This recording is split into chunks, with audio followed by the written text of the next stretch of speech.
بسم الله الرحمن الرحیم. الحمدلله و الصلاة و السلام علی حبیبنا و مولانا رسول الله. این یک پتوه و این هم یک پرده. بین این پتو و این پرده 23 سال هست.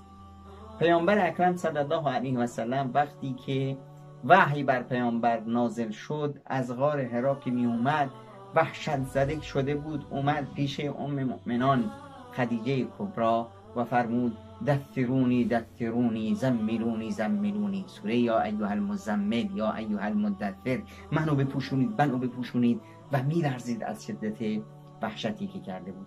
اینجا آغاز دعوت. 23 سال بعد پیامبر اکرم صلی الله علیه و سلم پرده خونهشون رو کنار میزنن و داخل مسجد رو نگاه میکنن و لبخند میزنن. این لبخند وداست، لبخند آخرین لحظه هایی است که پیامبر از این دنیا ودا میکنه. چرا لبخند میزنن؟ اونجا داخل مسجد ابوبکر رو میبینن که داره امامت میده بر امت و صحابه دارن پشت سر ابوبکر نماز میکنن. وظیفه‌اش رو انجام داده. جهان به سوی اسلام دعوت شده. پایه‌های دولت اسلام رو مستحکم کرده.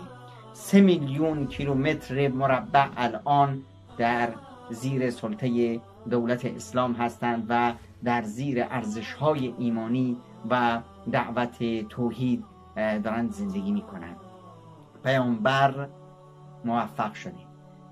23 سال بین این پتو و این پرده بود.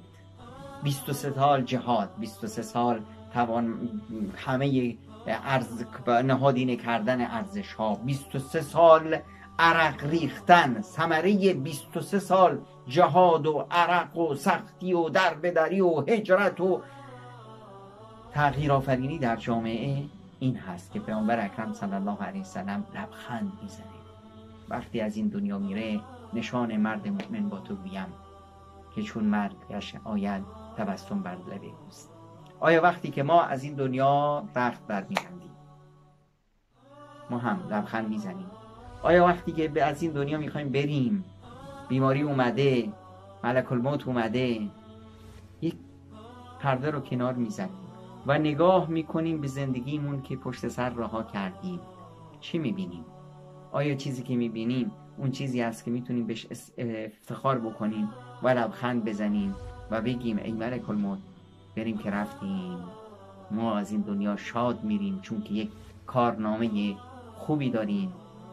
یا نه حسرت گذشته رو میخوریم که وقتمون رو ضایع کردیم یا وقتمون رو تباه کردیم؟ پس عزیزان از الان آمادگی بگیریم برای اون لبخند آخر وقتی پرده کنار زده میشه.